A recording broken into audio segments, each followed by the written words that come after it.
Empty set क्या होता है? नाम से क्या आपको समझ में आ रहा है यार? ऐसा सेट जो एम्प्टी हो। एम्प्टी मतलब क्या होता है? एम्प्टी मतलब होता है खाली। क्या होता है? खाली। मतलब ऐसा सेट, इसका मतलब क्या होता है? जो खाली हो। ऐसा सेट जो खाली हो। खाली होना मतलब क्या होता है यार? सेट के अंदर होता क्या है? सेट के अंदर ऑब्जेक्ट्स होते हैं। क्या होते हैं? ऑब्जेक्ट्स।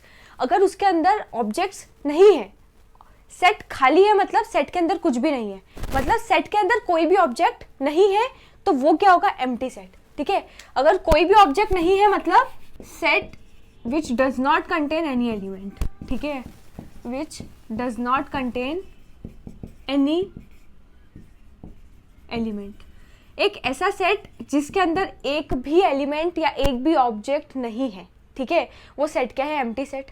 क्लियर है? बहुत क्लियर है यार कि यार एम्प्टी सेट ही बता रहा है, नाम ही इसका क्या बता रहा है कि इसके अंदर एक भी ऑब्जेक्ट नहीं होंगे। ठीक है, अच्छा इसको रिप्रेजेंट कैसे करते हैं? एम्प्टी सेट को रिप्रेजेंट करते हैं हम एक सिंबल से। ऐसा सिंबल होता है, इसको बोलते हैं फाई। क्या बोलते हैं? फाई। ये सिंबल है फाई। अगर हमें बताना है कि कोई सेट एम्प्टी है तो हम इस सिंबल का यूज करेंगे। ठीक है, अच्छा एम्प्टी सेट को और क्या क्या कह सकते हैं हम? एम्प्टी सेट को कह सकते हैं वॉइड या फिर नल सेट। क्या set? Null set, void set, empty set, ये तीनों एक ही बात है। ठीक है, null set, void set, empty set. हो सकता है आपको क्वेश्चन में बोल दे कि इनमें से बताइए नल सेट कौन सा है या वॉइड सेट कौन सा है।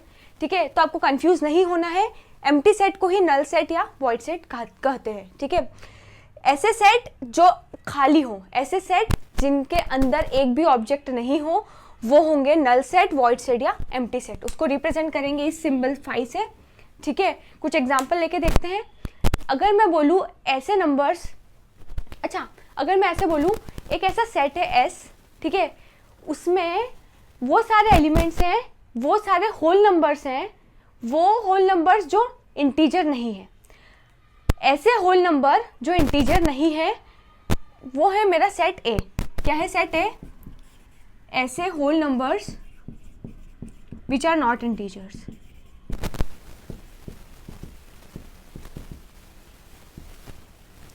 अब आप बोलोगे यार होल नंबर क्या होता है? होल नंबर होता है 0, 1, 2, 3, 4 अप टू इन्फिनिटी। क्या ऐसा कोई होल नंबर होगा जो इंटीजर नहीं होगा? ऐसा पॉसिबल ही नहीं है, क्योंकि इंटीजर को ही हम स्प्लिट कर सकते हैं होल नंबर में। इंटीजर, कुछ पार्ट ऑफ इंटीजर क्या होंगे? होल नंबर्स होंगे। पर होल नंबर्स में तो ऐसा कोई भी होल नंबर नहीं हो सकता जो इंटीजर नहीं है। ये सारे ही इंटीजर हैं अप टू इन्फिनिटी। तो ये जो सेट है ए, जिसके एलिमेंट्स होने वाले थे ऐसे सारे होल नंबर जो इंटीजर नहीं है, तो इस सेट के अंदर तो एक भी एलिमेंट नहीं आएगा, क्योंकि ऐसा कोई भी होल नंबर नहीं है जो इंटीजर नहीं है। तो इस सेट ए के अंदर एक भी एलिमेंट नहीं है, तो हम क्या लिखेंगे? ए। अब हमने मान लीजिए कर्ली ब्रेसेस बनाए। हम रोस्टर फॉर्म कैसे लिखते हैं? पहले हम कर्ली ब्रेसेस बनाते हैं। ठीक है, इसके अंदर सारे एलिमेंट्स को लिस्ट करते हैं, कॉमा से सेपरेट करते हैं। पर अभी आप सोचिए इसमें तो कोई एलिमेंट ही नहीं है। कोई है एलिमेंट? नहीं है, तो किसे लिस्ट करें और किसे कॉमा से सेपरेट करें? तो बस हमने ऐसा ही लिख दिया। एम्प्टी सेट को हम ऐसे भी रिप्रेजेंट कर सकते हैं, या हम ऐसे लिख सकते हैं ए = फाई। ठीक है, तो एक और तरीका हो गया रिप्रेजेंट करने का। पहला तरीका हम फाई से रिप्रेजेंट कर देंगे, दूसरा तरीका हम कर्ली ब्रेसेस बना दें, open curly brace, close it, but इसके अंदर कुछ भी नहीं लिखना है, क्योंकि इसके अंदर अगर कुछ लिख दिया मतलब इसके अंदर ऑब्जेक्ट है, लेकिन हमारे एम्प्टी सेट में तो कोई ऑब्जेक्ट नहीं होता है। तो कर्ली ब्रेसेस बना देंगे, उसके अंदर कुछ भी नहीं लिखेंगे, तो वो भी रिप्रेजेंट करेगा एक एम्प्टी सेट को। ठीक है, तो एक एग्जाम्पल से आपको समझ में आया, एक और एग्जाम्पल लेके देखते हैं। अगर मैं बोलूँ ऐसे नंबर ऑफ स्टूडेंट्स बताइए जो क्लास 10th में भी हैं और क्लास 12th में भी हैं, क्या ये पॉसिबल है? ऐसे नंबर ऑफ स्टूडेंट्स पॉसिबल है जो एक साथ क्लास 10th में भी है और क्लास 12th में भी है? ऐसा तो पॉसिबल नहीं होगा। या तो वो बच्चा क्लास 10th में होगा या तो वो बच्चा क्लास 12th में होगा। दोनों क्लास का स्टूडेंट वो नहीं हो सकता है। तो ऐसा अगर मैं एक सेट का नाम बोलूँ कि वो सेट है मान लीजिए बी, वो बी सेट में सारे ऐसे बच्चों के नाम आएंगे जो क्लास 10th में भी हैं और क्लास 12th में भी, तो वो बी सेट क्या हो जाएगा?